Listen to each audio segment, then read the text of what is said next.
Good evening. Lloydminster RCMP say a crash has led to a drug arrest. Early yesterday morning, police say a truck was reportedly speeding in the area of 46th Street and 54th Avenue when it passed a vehicle, causing a minor collision and then crashed into a second one. Now, the driver allegedly walked away from the scene and was arrested several blocks away. A police dog searched the area and found evidence believed to have been thrown away by the driver. 31-year-old Shane Robert Como of Edmonton has been charged with dangerous driving, criminal fail to remain, obstruction, and possession of cocaine for the purpose of trafficking. Como was released on a $6,500 cash bail and has been ordered to stay out of Lloydminster except for court appearances. Now, he's scheduled to appear in a Lloydminster, Alberta courtroom October 15th. Police say no one was injured in the collision. Well, barbecues and charities seem to go hand in hand, and one was held this afternoon to help out with the local men's shelter. As Anna Stanislaw explains, the need for affordable housing is still a growing problem in the border city, and it's affecting the homeless shelter. My fear is that one of these days, one of our street people is going to freeze to death. A fear Reverend Michael Stonehouse had to face last winter. The only solution I've had is to phone the police and get them to pick him up and put him in cells.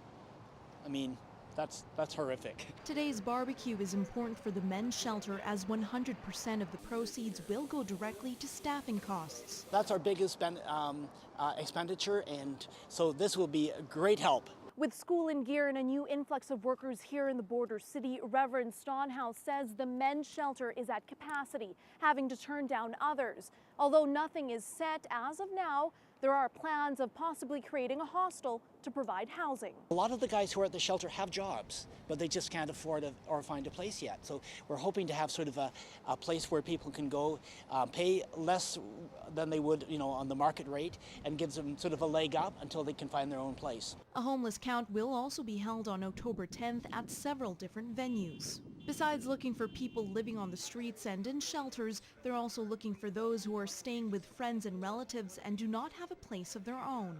And we're also looking at people who are living in substandard housing, like there's a certain number of seniors, for instance, that are not in the best of places. People who are spending more than a third of their income on housing. In other words, one paycheck away from being out on the street.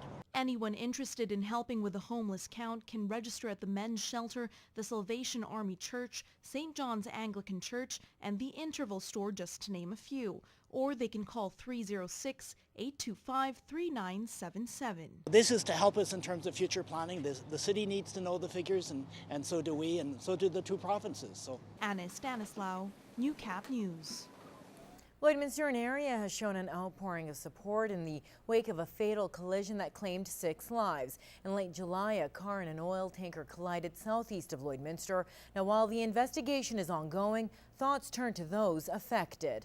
Vanessa Cowan is hoping to garner support for the truck driver, the lone survivor in the crash. Now, she organized a fundraiser for him tonight at the Canadian Brew House.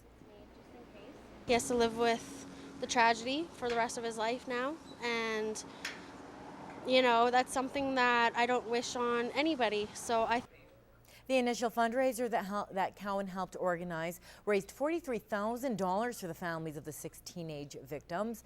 Now, she has no direct relation to those involved in the crash, but wanted to help out. I want to do this to help him with some of the bills that ensue, whatever it takes to help him get through this process. Tonight's fundraiser begins at 7 p.m. Tickets are $35, which includes a steak sandwich dinner and 1 drink. Tickets can be purchased at the door. Well, some border city men are hitting the pavement in bright red heels. It's part of Lloydminster's first ever Walk a Mile in Her Shoes. Now, the international march aims to raise awareness about sexual assault. More than 150 people have registered for the event, with all the proceeds going to the Lloydminster Sexual Assault Center. Well, the heels, I can tell you, is a little bit uncomfortable, but the cause is great. It's something I believe in. I can't stand the thought of women just being hurt like that. I think it's a great cause, and really we just want to be a part of it, so we thought we'd join this year. And we will have a full recap on this event tomorrow night on Newcap News at 6.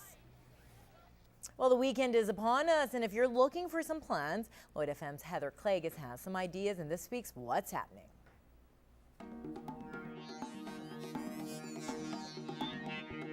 Coming up on Saturday, you've got the chance to spend a fun day together with the whole family with Kites for Kids in Wainwright. Things will get underway at Wallace Park at about 3 o'clock tomorrow afternoon. It's not just a chance for you to go fly a kite with the kids.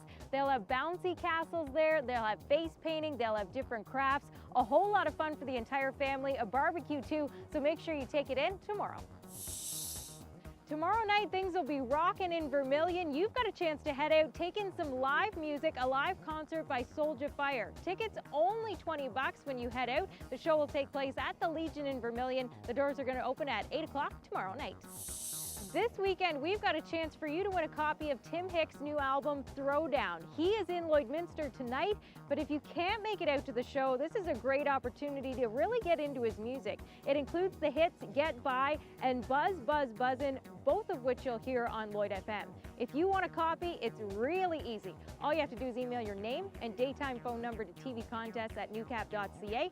And we want to say thanks to John at Universal Music Canada for setting us up with the music.